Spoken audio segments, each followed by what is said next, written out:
So good afternoon, and thank you all for being here today. My name is Dwayne Bunch, and today I would like to talk to you about the hobby of reef tanking, exploring the beauty and the setup of marine aquariums. So our key talking points that we're going to cover today are exploring the appeal of reef tanks, the equipment you'll be needing, and tank maintenance and care, so that you can continue enjoying the hobby after you set it up. So first we'll go into an introduction to reef tanking. So what is a reef tank? A reef tank is an aquarium that mimics the ecosystem of the coral reefs inside the ocean. And what better way than having such a stunning visual piece of equipment inside your house than a reef tank with all the beautiful colors of coral and all the beautiful colors of all the marine fish that live inside. Also, studies have shown that if watching fish and the growth of your coral will help you reduce stress, promote relaxation, and can foster a sense of responsibility and achievement as you nourish that reef, because it takes a lot of dedication and commitment to do so, like any other pet. And the emergence of reef tanking around the 1970s, when the technology became more advanced for us to start having the reef tanks actually set up in your living rooms, and with the powers of the pumps and fans they were able to put inside those tanks, made it possible for us to bring the ocean into your living room. So what we'll do is we'll start on the setup and some of the equipment you may need. Now some of that will be choosing the right tank and the rest of your equipment. And a tank choice is very important. Oftentimes you want to go typically with a 20-gallon setup or larger. You can have smaller than 20 gallons, but they are considered micro reefs, and they take a lot of time, dedication, and skill to be able to keep afloat, basically. Those kind of tanks take a lot of work, because if anything were to happen inside those tanks, then the amount of time it would take for pretty much the whole ecosystem to fail is very quick. So it takes a lot of precision to be able to maintain one of those. And the same can be said for a very large tank. So when you're going for 20 or larger, you don't want to go for such a big tank like 100+ gallon if it's something new to you, because those tanks take a lot of dedication. It's a very large ecosystem, and you need to be able to have the time and the dedication to start with it. So you want to start somewhere in the middle, anywhere from 20 to 40, 50 gallons. That'll be great. When it comes to lighting is super important. Coral grow, and they need certain spectrums of the light. They use the sunlight to help grow, along with what the nutrients that they eat throughout the ocean. And so your typical lighting inside the ceilings aren't going to cut it. You would have to research, depending on the type of coral you need, to the kind of lighting that you would have. And nowadays they have certain lightings that can actually change the spectrums depending on your needs for that type of coral growth. Filtration and water circulation is a super important thing.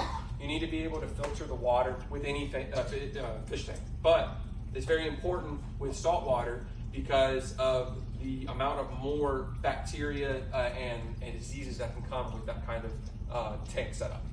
And the water circulation is super important, because you can have inside the tank walls these pumps that circulate the water that basically mimic the flow and the tide of the ocean.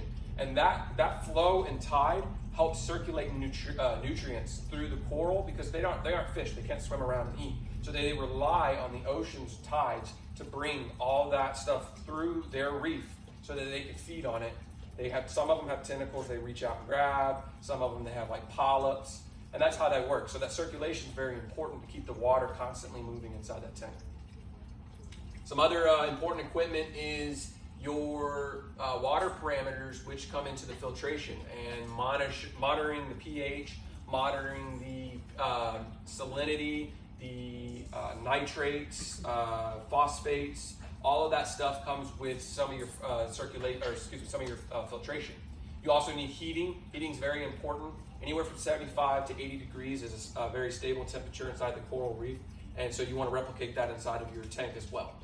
And with the filtration, some setups, they also have like a secondary tank, which is what you call a sump that sits underneath that fish tank. And what it does is has different levels that the water is being filtrated through. And one of them is a skimmer, and that skimmer acts exactly like when you're out on the beach and you see the foam wash up onto the sand, that's exactly what the skimmer is doing. What that is actually protein, and really it's fish waste that's built up. That's the way that the ocean has its own filtration. That's what a skimmer does inside of your tank. It'll make those bubbles, and it'll actually collect up inside of a canister. And you actually can use the waste to help grow a fertilizer for like tomatoes or cucumbers or anything inside of your home. So, a little tip there. Next slide. Then of course you have fish and coral. Now, because of the diversity of life found in the habitats created by corals, reefs are often called the rainforest of the sea. And that's according to the North Atlantic, Oceanic, and that's a very actually accurate statement, because what you want to put inside of your reef tank is up to you. You can have thousands of species to choose from. So it's not anybody telling you one certain thing that you have to have. It's up to you and you doing your research as to what species you can mix with other species, what species actually live inside of a reef, because you couldn't put any kind of fish that live in the ocean, but they don't live in reefs. Then they would start eating your coral, or or the other fish that live in reefs might attack them because they're not used to that species. So it takes a lot of research to figure out exactly what kinds of fish you want and what size fish you would need, because depending on the tank size, you can only have so many fish and such size of the fish. And then of course, when it comes to the coral, the same thing is just like the fish. There are so many types of coral, and they're so colorful and so beautiful that you have thousands of species to choose from, and some of them can't live with other species. Some of them, as they start to grow, will invade another coral's territory and kill it. So you have to be mindful of which coral actually cohabitate in certain reefs around the world, depending on where you choose from. Now we'll move on to tank maintenance and care. So when it comes to tank maintenance, you often want to do regular cleaning and water changes. That's very, very important. You want to do about 10 to 20% of your filtering out of your water weekly. That's rough, okay? But you're not going to use regular tap water. You will use what they call reverse osmosis, and you can either buy that from certain fish stores. They have that on hand for you to buy, or you can buy a reverse osmosis machine or a filtration setup and actually connect it in your home. And when I did reef tanking, I actually did this because it was much cheaper and it was just much easier. I would buy a large 30-gallon drum that I would I would dump reverse osmosis water into, that I would hold. And then in my sump, I would have a water top-off system that when it registered that the tank was getting so low, it would automatically pump that water into the tank so that my water levels would never go down. And that was just my preference, because I didn't want to continue buying reverse osmosis water made from the fish store, where they were charging me so much more, where it was just cheaper to make it for myself over time. Next slide, please. So monitoring and adjusting your water quality is super important too, and I touched a little of this when we were talking about your filtration and circulation. When you're also testing your tank's water parameters is crucial to not only the well-being of your fish, but also the important health and growth of your corals. And you can test the parameters by many different types of tests. And what you're wanting to try and do is make sure that the nitrates, the nitrites, the phosphates are all correct, because those are what promote the coral's growth. And inside sumps, you can even have machines that will pump those actual chemicals into your tank. And what they'll do is they'll be on a timer to constantly dump that stuff into your tank every so often, every couple days. And then that way you know that you don't have to test as like maybe every day, but you could test every twice a week or so, because you have that continuous circulation where that water is the correct parameters often. You would also obviously need to monitor, make sure the machine hasn't broken or over dumping those types of those nitrates and nitrites into your tank more than it needs to be. And then obviously timely adjustments, like I just talked about, just constantly monitoring that. Next slide. And then feeding and dealing with common issues like algae.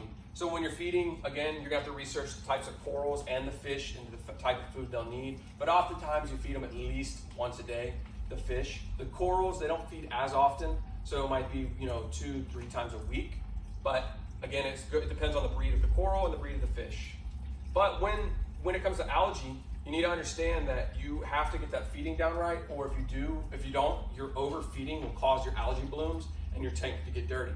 Now, that stuff's gonna happen anyway, and one of the ways you can mitigate that is getting things like snails, crabs, and shrimp. And what they do is they go around the tank and they actually clean the tank. They clean up all the fish waste, they clean up all the algae that's growing, and most of the time, the types of species you're getting, they're also really just pretty and another aesthetic to add into your tank, that they live in the reef anyway. So it's a great thing to have. They'll help clean your tank, they'll help bring down your maintenance often, because if not, you're gonna have to always constantly be cleaning, and they're gonna be able to help you do that. So, next slide, please. So that's pretty much the gist when it comes to reef tanking. Those are your core facts that when it comes to it, if you're looking to get in the hobby, it's a great hobby. It's very, very, very pretty to have in your home. And so those are some of the points. And I thank you for joining me on this exploration into the reef tanking. And hopefully we can, hopefully I allowed you to have enough information that maybe you want to dive in and discover the wonders that await you beneath the surface. All right, thank you.